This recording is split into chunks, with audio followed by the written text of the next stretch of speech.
కాని రీతిలో ప్రజలకు మేలు చేసే విషయంలో అధికార పక్షంగా ప్రజలకు పనిచేయాల్సిన బాధ్యత మాది, ప్రతిపక్షంగా మాలో ఏదైనా పొరపాటు ఉంటే ఎత్తి చూపాల్సిన బాధ్యత వాళ్ళది. వాళ్ళు సరైనటువంటి ప్రశ్నలు రేకెత్తితే ఖచ్చితంగా వాటిని సానుకూలంగా తీసుకుంటాం. సరైనటువంటి ప్రశ్నలు కానప్పుడు అది సరైన ప్రశ్నలు కాదని ప్రజలకు అర్థమయ్యే రీతిలో మా భాషలో మేము చెప్తాం. నేను మళ్ళీ చెప్తున్నా, నాకు ఎన్నికల వేళ మాత్రమే జెండాలు అజెండాలు. ఎన్నికలు లేని వేళ ప్రజా సమస్యల పరిష్కారం, అభివృద్ధి అజెండా. వేరే అంశాలు వీటి గురించి కూడా నేను ఆలోచన చేసేవాడిని కాదు. మీరు ఈ యొక్క మూడోసారి నేను ఎమ్మెల్యేగా ఎన్నికైన తర్వాత తెలుగుదేశం పార్టీ కూటమి అధికారంలోకి వచ్చిన తర్వాత మీరే చూస్తున్నారు, నెల్లూరు రూరల్ నియోజకవర్గంలో ఎక్కడా కూడా చిన్న అడ్డమైనటువంటి వివాదాలు కానీ ఏదీ లేకుండా 10 కాలాల పాటు ప్రజలకు మేలు చేసే కార్యక్రమాలకు శ్రీకారం చుట్టాం.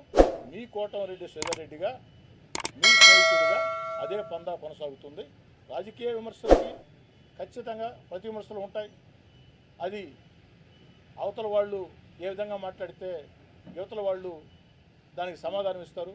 ఏ వాదన కరెక్ట్ అనేది, మనం మాట్లాడే వాదన కరెక్టా, వాళ్ళు మాట్లాడే వాదన కరెక్ట్ అనేది, ఎవరి వాదన కరెక్ట్ అనేది అంతిమంగా ప్రజలు నిర్ణయిస్తారు. ప్రజలు నిర్ణయించడం అంటే ఎన్నికలే ప్రామాణికం. ఎన్నికలే అంటే మరో సంవత్సరం రోజుల్లో కార్పొరేషన్ ఎన్నికలు రాబోతున్నాయి. మరో 4-5 నెలల్లో పంచాయతీ ఎంపీటీసీ ఎన్నికలు రాబోతున్నాయి. నెల్లూరు రూరల్ నియోజకవర్గంలో ప్రజలు ఎలాంటి తీర్పు ఇవ్వబోతున్నారో కూడా అందరూ ఖచ్చితంగా చూస్తారు. ప్రజల మీద ఆ సంపూర్ణ విశ్వాసం నాకుంది. ఈ యొక్క పవిత్రమైన అంశం ప్రజలు తెలియజేసే సందర్భంగా రాజకీయ వివాదాలు వద్దని నా అభిప్రాయం. మిగతా విషయాల్లో మిగతా విలేకరుల సమావేశాల్లో ఖచ్చితంగా మా వాళ్ళు సమాధానం చెప్తారు.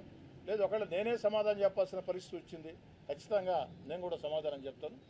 కానీ నేను సమాధానం చెప్పే రోజు రాకూడదని కోరుకోండి ఎవరైనా. నా రాజకీయ పోటీదారులకి నేను విజ్ఞప్తి చేసి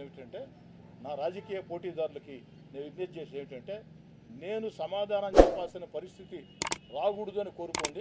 ఎందుకంటే నేను సమాధానం చెప్పిన రోజు చాలామంది నోళ్ళు కూడా తెరవరు.